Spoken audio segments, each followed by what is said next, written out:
சபரிமலை உருவான உண்மையான காரணம் என்ன தெரியுமா?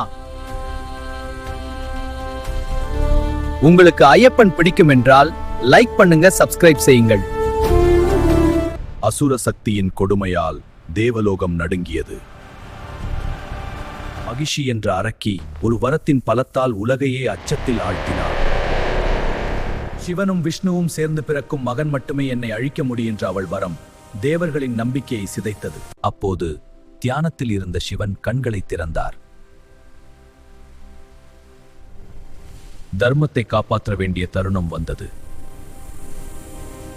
விஷ்ணு மோகினி வடிவம் எடுத்தார்.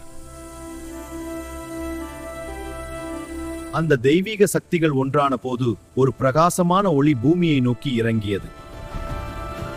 காட்டின் நடுவில் அந்த தெய்வீக குழந்தை தோன்றியது.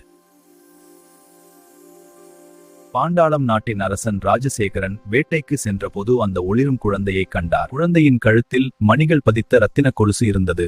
மணிகண்டன் என்று பெயர் சூட்டினார். அரண்மனையில் வளர்ந்தாலும் அவரது கண்களில் தெய்வீக ஞானம் இருந்தது. காலம் வந்தது. மகிஷி மீண்டும் உலகை அச்சுறுத்தினாள். அப்போது மணிகண்டன் உணர்ந்தான், தர்மத்தை காப்பாற்றவே நான் பிறந்தேன். போர் வெடித்தது. அசுர சக்தி கொந்தளித்தது. ஆனால் அமைதியான வீரன் அஞ்சவில்லை. தர்மத்தின் சக்தி அவன் கரங்களில் எழுந்தது. ஒரே கணத்தில் இருள் சிதறியது. மகிஷி வீழ்ந்தாள்.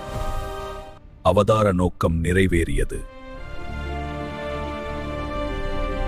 அவர் தந்தையிடம் கூறினார், நான் தியானிக்கும் மலையில் கோவில் கட்டுங்கள். அந்த இடம் மனிதன் தன் ஆசைகளை வெல்லும் தலமாக வேண்டும். அந்த மலை சபரிமலை என்று பெயர் பெற்றது. சுவாமியே சரணம் ஐயப்பா.